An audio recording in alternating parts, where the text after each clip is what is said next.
La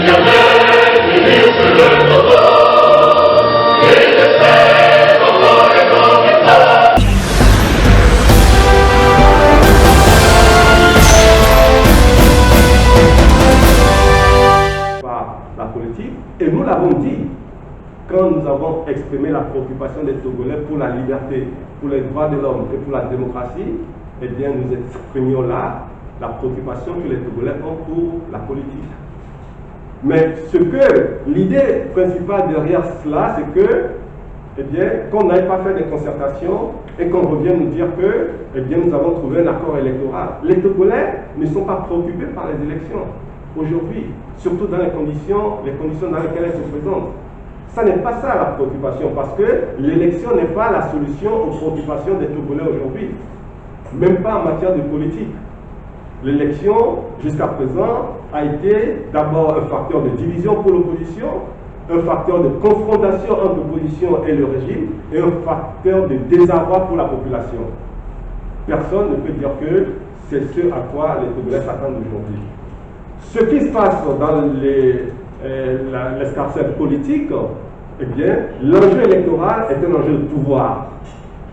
L'enjeu électoral aujourd'hui, c'est un enjeu de pouvoir. Donc, la question du pouvoir n'intéresse pas les Togolais. C'est ce que nous avons voulu dire. Et qu'on n'aille pas à des concertations, malgré toutes les difficultés que nous avons, qu'on n'aille pas à des concertations qui sont initiées par le gouvernement, auxquelles des partis d'opposition participent, et que derrière, on sort de là pour nous dire nous avons réussi à avoir des avancées parce que nous avons parlé des élections à venir. Dites-moi, vous les journalistes qui observez, qui écoutez la population, est-ce que les Togolais se sont sentis concernés par ces questions électorales?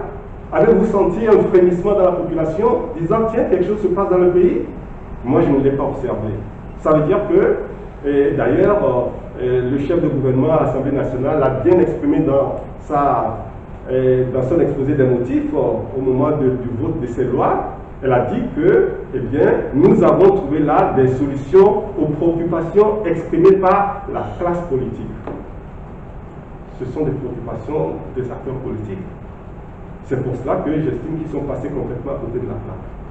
Et les partis d'opposition qui clament sur les médias que cette concertation a produit des avancées, je me demande de quoi on parle. Des avancées pour qui? Pour le peuple togolais? Et de quelle avancée?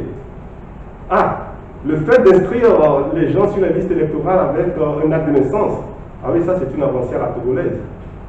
Mais si vous sortez du Togo, tout le monde vous rira au nez. Parce qu'en 2021, on n'inscrit plus les gens sur une liste électorale avec un acte de naissance. Non, messieurs, mesdames, ce n'est pas une avancée, c'est un recul pour la démocratie.